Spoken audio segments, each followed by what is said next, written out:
On September the 15th, Sony Classical released a CD that features the legendary Israeli-Canadian cellist Ofra Harnoy.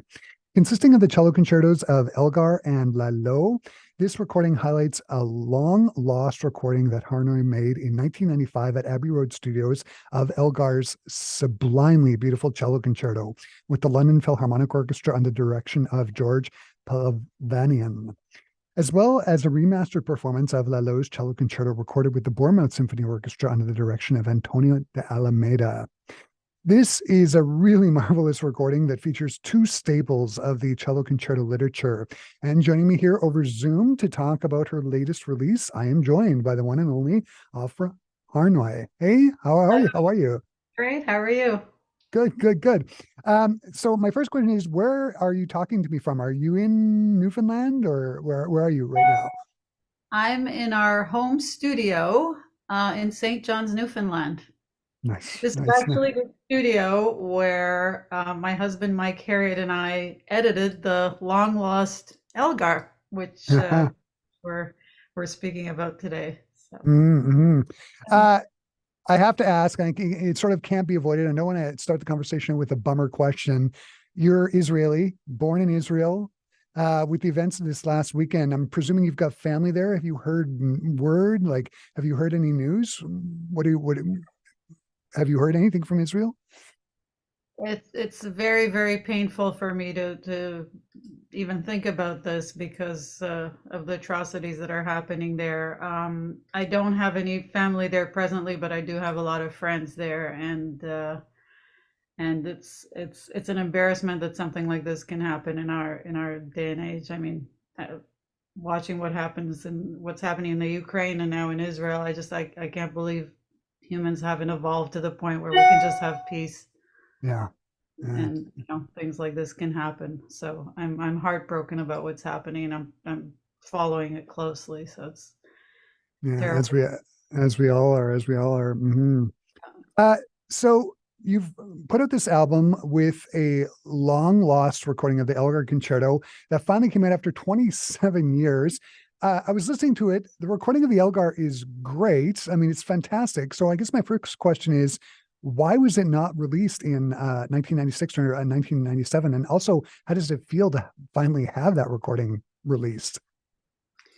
Well, I went into the studio in 1996, very excited to finally record at that point in my life what was, one of the great war horses of the cello repertoire. And we had wonderful sessions. I was working with the producer Andrew Keener, and very, very thrilled with it. And then I kind of went on my way. I was in the middle of a lot of very busy, crazy touring schedules. I was touring at that point in my life, several months of the year, and I kind of just assumed I'd hear about this album. And I think this is around the time when companies were changing hands and there was all kinds of things happening, but somehow the master recording, unedited recording, disappeared. Mm, So, we looked far and wide and asked all kinds of people and tried to find it. And it was only last year that it was found in the storage of a former associate, and, who shall remain nameless. But it was quite amazing to finally find it after all these years. And we flew to London last month for the release of this, and I actually went back to Abbey Road Studios and I met with Andrew Keener, and we shared all the great memories of the session and everything, and we're absolutely thrilled to finally have this out. It is one of my favorite works of music of all time. yeah, and apparently I was reading you found like the notes that were made during the recording session as well, as you were making it. What kind of work needed to be done once you did find the recording? With how much producing needed to happen once you had the master tape? Well, these were all raw, unedited Yeah. tapes. So, my husband and I, with the help of Andrew Keener, who did keep his old notes from the session. I mean, we worked as a team and spent hours and hours, listening to all it's not like the editing of today. It was a lot more complicated than that. And if there's a little squeak from the trombone section or a little buzz from someone banging on their music stand or something, that's a take that you can't use. I mean, it's just Yeah. that complicated. But so then we did all the work we can do here, and then we kind of gave the next part was giving this to Ron Searles, who's an absolute genius, and he transformed it all into Dolby Atmos, which kind of really really brought it to life. So now when you listen to it, you can actually feel where the cello is sitting and feel where every member of the orchestra is sitting. It's pretty amazing. And he also remastered the Lalo as well with his Dolby Atmos, and it sounds fantastic. We're really thrilled with it. Yeah, my understanding, like in a nutshell, my understanding of Dolby Atmos is it's essentially surround sound, but better.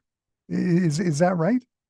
Well, I'm not a techie person, but when I first kind of put headphones on, closed my eyes, I could not believe how intimate it feels. Like you're right in the middle of the music, and you can actually picture where every person is sitting. It's Wow. it's magic. It's really, really the whole next level of listening to music. Yeah, and with a concerto like the Elgar, I mean, you can't go wrong. Do you have any like fond memories of the recording session? Is there anything that really sticks out in your mind when you recorded it at Abbey Road?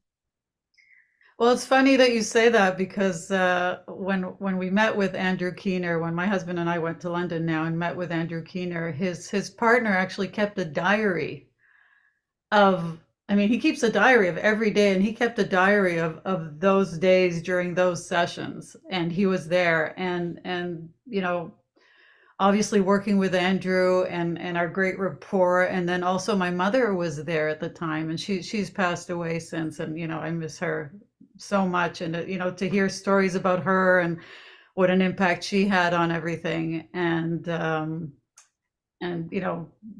having dinners together and working together and staying in the Beatles apartment, and it was just Wow. a thrilling experience, and to kind of relive that with them was amazing. Absolutely. And you mentioned it earlier. The other big piece on the CD is the Lalo concerto, which was remastered.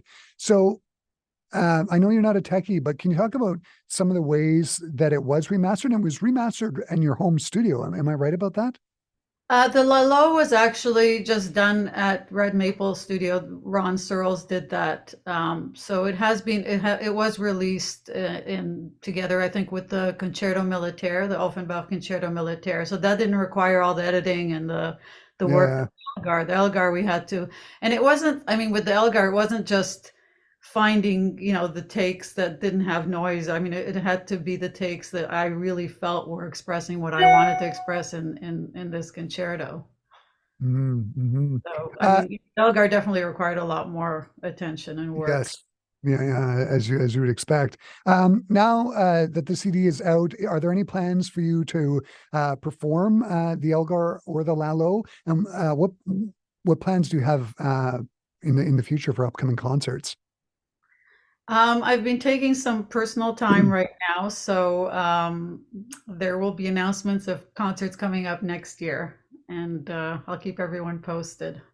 It sounds so great. Alfred, this has just been a real treat to talk to you today. The recording is absolutely fantastic. It is now in full rotation here at the station.